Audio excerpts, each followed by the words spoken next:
দর্শক, আপনাদের আবারও শুভেচ্ছা আমাদের অনুষ্ঠান ইউথ ভয়েসে।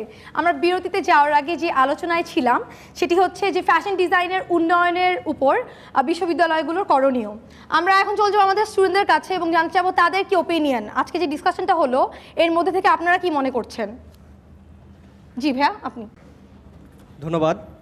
আমরা যখন বিদেশের এডুকেশন ব্যবস্থা দেখি, সেখানে পড়াশোনার পাশাপাশি কাজের সুযোগ করে দেয়। বিভিন্ন দেশে আমরা দেখি পড়াশোনার পাশাপাশি 20 ঘন্টা কাজের সুযোগ। এটা যেমন আমাদের কাজের অভিজ্ঞতা বাড়ায়, ঠিক তেমনই আমাদের একটু আর্থিক নিরাপত্তা দেয়।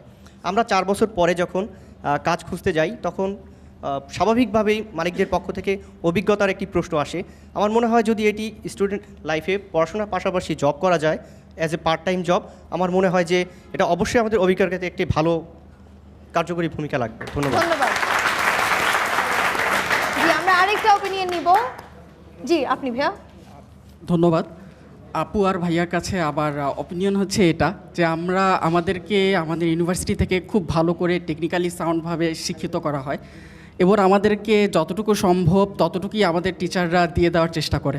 তো আমরা আশা করব আপনাদের কাছে যে আপনারা অবশ্যই আমাদের প্রতি আগ্রহী হবেন এবং ভবিষ্যতে আমি বিশ্বাস করি আপনারা আমাদের কাছ থেকে ভালো একটা ফলাফল পাবেন। ধন্যবাদ। আমরা এখন চলে যাবো আমাদের প্যানেলিস্টদের কাছে। এতক্ষণ শুনছিলাম যে স্টুডেন্টদের কি ওপিনিয়ন। আপু, প্রথমে আপনার কাছে চলে যাব। আপনারা সবাই ছোট্ট করে একটি সামারি দেবেন আজকে ডিসকাশনের উপর।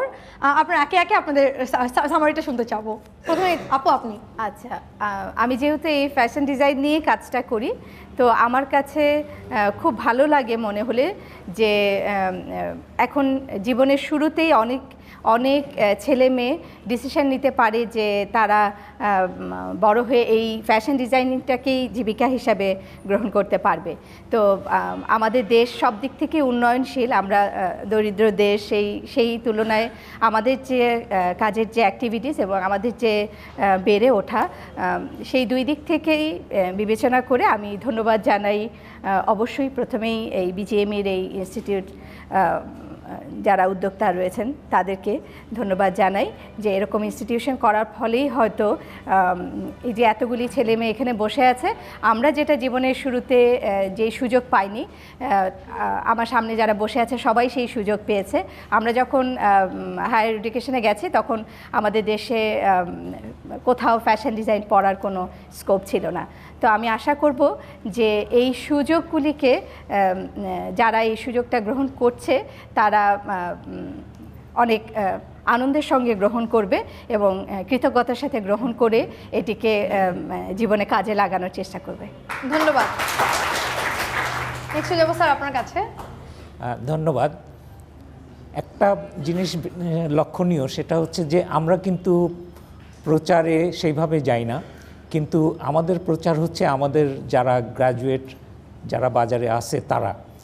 তো সরকারের তরফ থেকেও আমাদের ব্যাপারে কোনো প্রচারণা নাই, কিন্তু আমরা যেটা করি সেটা হচ্ছে যে আমাদের প্রোডাক্টগুলোকে যারা স্টুডেন্ট তারা আমাদের কাছ থেকে best of academic and administrative service পাচ্ছেন এবং এর মাধ্যমে আমার তো দৃঢ় বিশ্বাস যে আমাদের বিশ্ববিদ্যালয় থেকে অনেক বড় উঁচু মাপের ডিজাইনার সৃষ্টি হবে এবং তারা একদিন বাংলাদেশের সমস্ত গার্মেন্টস ইন্ডাস্ট্রিকে কন্ট্রোল করবে এবং তাদের যে ভ্যালু এডিশন, যেটা আমাদের অন্যতম ফ্যাশন হাউসের মালিক বললেন যে 5 গুণ 10 গুণ বেড়ে যাবে, সেই দিনের প্রত্যাশায় আছি যেদিন আমাদের বাংলাদেশ হবে গার্মেন্টস সেক্টরে নাম্বার 1 ইন দি ওয়ার্ল্ড এবং তখন এই আমাদেরই গ্র্যাজুয়েটরা সেই জায়গায় নেতৃত্ব দেবেন।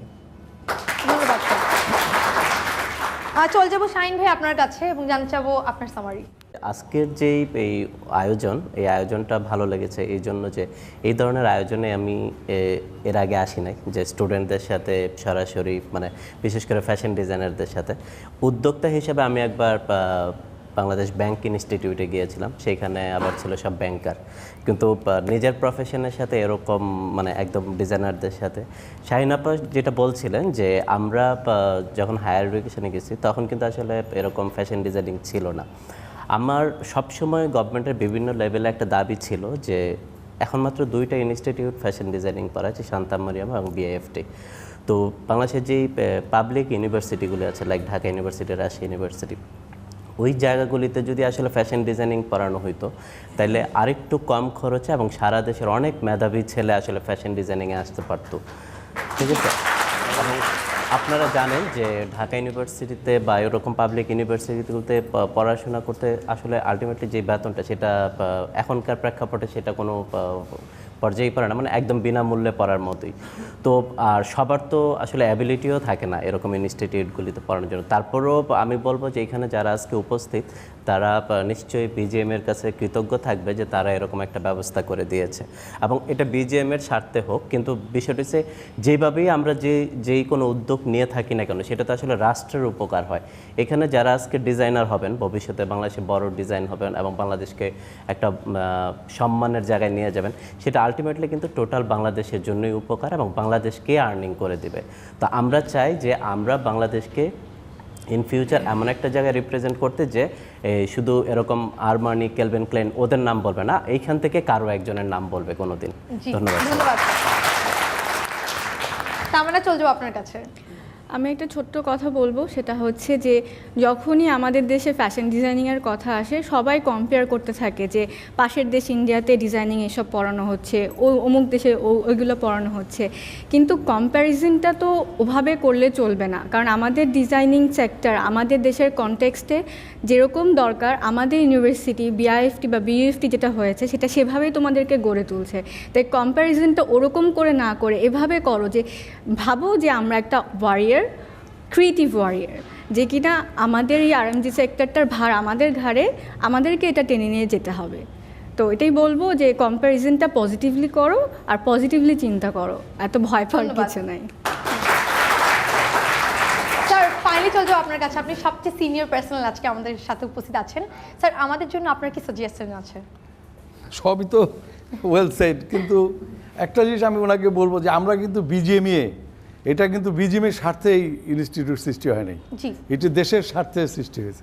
কারণ আগামী 100 বছর পর আমাদের যে নতুন প্রজন্ম আসতেই থাকবে তারা জানি দেখে there is a institute here, যেটা ইন্টারন্যাশনাল মানে এবং সারা বিশ্বে তারা কম্পিট করার যে সুযোগটা পাবে সেইটা একটা বিরাট অবদান রাখবে আমি আশা করি। এবং আরেকটা জিনিস যেটা এখন হয়তো আমরা একটু ফোকাস, বিকজ আমাদের বিদেশিদের সাথেই কাজটা করতে হয়, বাট দেশেও কিন্তু একটা বিরাট অপরচুনিটি আছে এই যে লোকাল ফ্যাশন ডিজাইনিং করতে গেলে। সেইটাও আমি মনে করি ইনশাল্লাহ আমাদের এই যে যারা ব্রাইট স্টুডেন্টস যারা আসছে আগামী দিনে যারা কর্মক্ষেত্রে যাবে তারা কিন্তু এইটাতে বিরাট অবদান রাখতে পারবে। সবাইকে ফোকাস থাকতে হবে তোমাদের, যে তোমরা খালি যে এইটাই করবা, যে চাকরি করবা বা চাকরির জন্য এটা করতেছো, that should not be the vision. Vision should be lot wider, যে তুমি একদিন এন্টারপ্রেনার হইতে পারো, because this is a sector anybody can become entrepreneur. এটা অল্প ক্যাপিটাল ওইরকম লাগে না, আগে থেকে একটু বেশি লাগে, but still is a sector যে কোনো লোকে একটু চেষ্টা করলে ক্যান বিকাম এ এন্টারপ্রেনার। তোমরাও একদিন এন্টারপ্রেনার হইতে আমি চাই, যে খালি চাকরি চাকরি চাকরি, not going for a job. So keep your vision open wide, and keep focused on your job. আমি এটা আশা করবো ইনশাল্লাহ। Thank you. আপনাদের সবাইকে অনেক অনেক ধন্যবাদ। আমরা আমাদের অনুষ্ঠানে একদম শেষ প্রান্তে চলে এসেছি। ধন্যবাদ জানাচ্ছি আমাদের আজকের অডিয়েন্সকে এবং ধন্যবাদ জানাচ্ছি বিইউএফটিকে। দর্শক, আমরা এতক্ষণ আলোচনায় ছিলাম বাংলাদেশের পোশাক শিল্প এবং ফ্যাশন ডিজাইনের উন্নয়নে বিশ্ববিদ্যালয়গুলোর করণীয়। আমরা জানি যে পূর্বে ফ্যাশন ডিজাইনিং নিয়ে কোনো ইউনিভার্সিটিতে ছিল না, মানে ফ্যাশন ডিজাইনের ডিগ্রির উপর মানে কোনো ডিগ্রি ছিল না। এখন কিন্তু বিইউএফটি বা শান্ত মারিয়াম যে কটা ইউনিভার্সিটি বা প্রাইভেট যে সেক্টরগুলো আছে ফ্যাশন ডিজাইনিং নিয়ে ডিগ্রি দিচ্ছে এবং আমরা ফ্যাশন ডিজাইনিং নিয়ে পড়তে পারছি। স্যার যেটা বলছিলেন আমি আবার ওটা একটু বলবো যে শুধু চাকরির জন্য না, শুধু ইন্ডাস্ট্রিতে আমরা চাকরি করব সেই জন্য না, আমরা সেলফ এন্টারপ্রেনারশিপ নিয়ে চিন্তা করব। এখন কিন্তু অনেক ফ্যাসিলিটিস অ্যান্ড অনেক কিছু ওয়াইড হয়ে গিয়েছে। তো চলুন আমরা ফেসবুকে বা বিভিন্ন অনলাইন ওয়েতে আমরা আমাদের যেই ক্রিয়েটিভিটিগুলো আছে ওগুলোর ব্যবহার করি।